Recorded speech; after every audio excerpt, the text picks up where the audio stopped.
వీక్షకులందరికీ నమస్కారం. అందరికీ నూతన ఆంగ్ల సంవత్సర శుభాకాంక్షలు.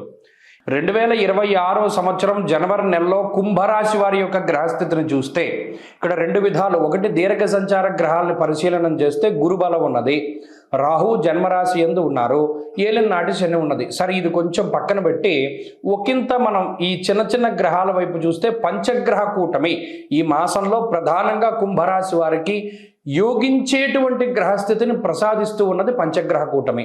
సరే, ఏమి యోగం పక్కన పెడితే ఈ 15వ తారీఖు వరకు కూడా కుంభరాశి వారికి గ్రహాలు లాభస్థానమందు ఉంటాయి. చాలా గొప్ప విషయం. లాభస్థానమందు ఉండడము అంటే ధను రాశిలో రవి కానీ కుజుడు కానీ ఉండడం. ఈ ధను రాశికి సప్తమ రాశి అయినటువంటి మిథున్ రాశిలో గురుడు ఉన్నారు. ఈ గురుబలం వల్లే కుంభరాశి వారు నిలబడి ఈ రెండు గ్రహాలు కూడా సమసప్తక స్థానాల్లో ఉండడం వల్ల ఏంటయ్యా ఫలితము? అర్ధలాభం తదైశ్వర్యం స్వకర్మరతి హర్షితం. నీకు నచ్చేటువంటి పనిని చెయ్యడానికి ప్రోత్సహిస్తోంది గ్రహస్థితి.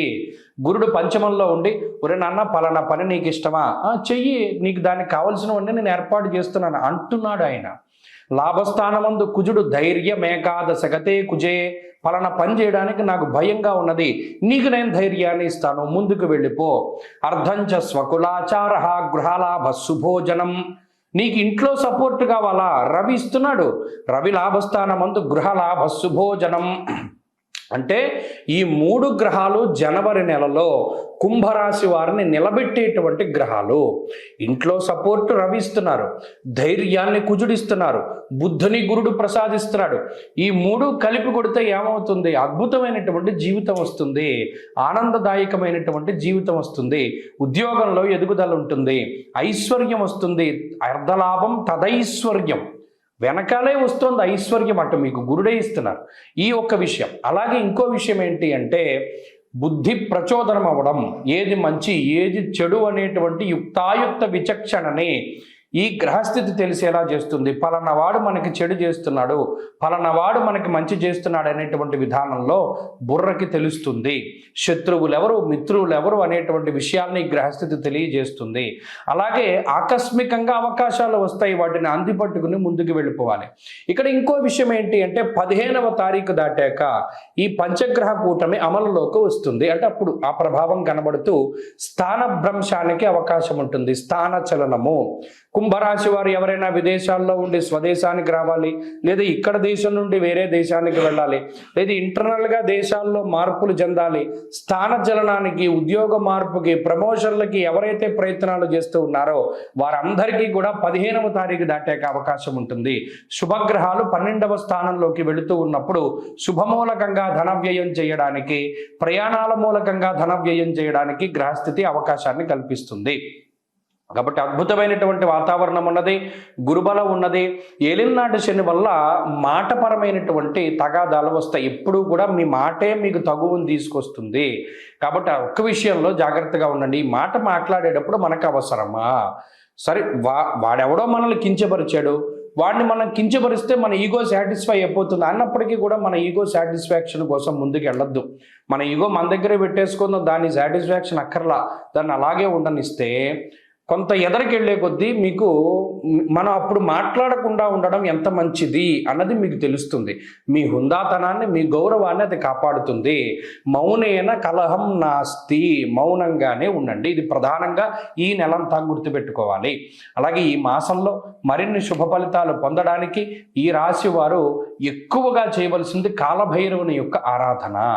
కాలభైరవ అష్టకాన్ని ప్రతిరోజు పారాయణం చేయడము, అలాగే అష్టమి కృష్ణపక్షంలో వచ్చేటువంటి అష్టమి పూట చక్కగా కాలభైరవుని అర్చించడం వల్ల మంచి ఫలితాలను పొందగలుగుతారు. ఈ కొత్త సంవత్సరంలో అందరికీ ఆయురారోగ్య ఐశ్వర్యాదులు కలగాలని, పరమేశ్వరుడి యొక్క అనుగ్రహం ఉండాలి అని, అలాగే ఈ సంవత్సరంలో ఏర్పడేటువంటి దేశారిష్ట యోగాలు, దుర్భిక్ష ఉల్కాపాతాలు లేదా మరేతరత్ర దోషాదుల వల్ల ప్రజలు ఏ రకంగానూ ఇబ్బంది పడకూడదు అని చెప్పి మనస్ఫూర్తిగా భగవంతుడిని మరొకసారి ప్రార్థిస్తూ నూతన సంవత్సరంలో ఈ ఆంగ్ల సంవత్సరంలో మొట్టమొదటి నెల జనవరి నెలలో ఉండేటువంటి గ్రహస్థితిని మనం పరిశీలిద్దాం. ముఖ్యంగా ఈ నెలలోనే పంచగ్రహ కూటమి అనేటువంటిది సంభవించబోతూ ఉన్నది.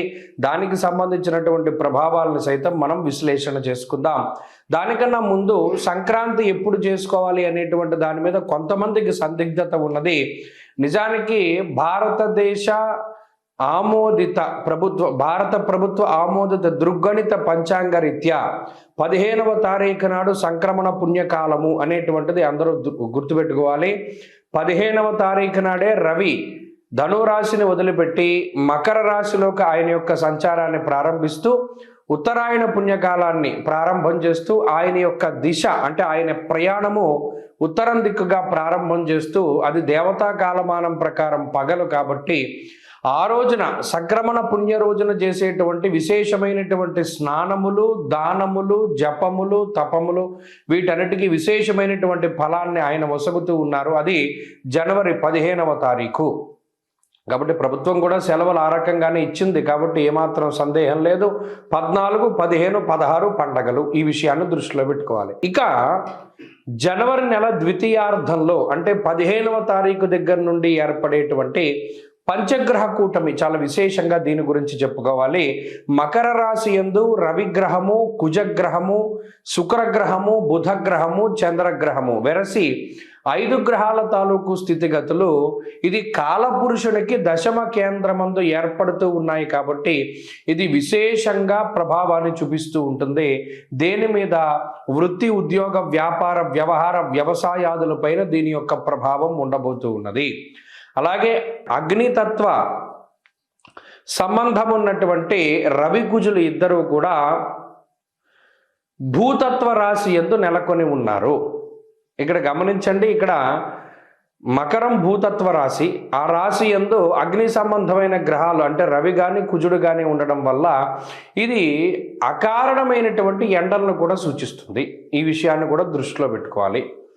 అలాగే రాజకీయపరమైనటువంటి విషయాలు కొంచెం ఆసక్తిని కలగజేస్తాయి. భూ సంబంధమైనటువంటి లావాదేవీలు అవి కూడా కొంత వెనకబడుతూ ఉండేటువంటి విషయాలను మనం దృష్టిలో పెట్టుకోవాలి. ఏదైనా ఉద్యోగాదుల మీద ప్రభావంగా ఈ విషయం ఈ రవికుజులు అలాగే బుధ, శుక్రులు, చంద్రులు కలిసి ఉన్నటువంటి స్థితి ప్రధానంగా అది ప్రభావాన్ని చూపెడుతూ ఉంటుంది. కాబట్టి ఈ కూటమి, పంచగ్రహ కూటమి 12 రాశుల పైన ఏ విధమైన ప్రభావాన్ని చూపెడుతుంది అనేటువంటిది మనం క్లుప్తంగా తెలుసుకునేటువంటి ప్రయత్నం చేద్దాం.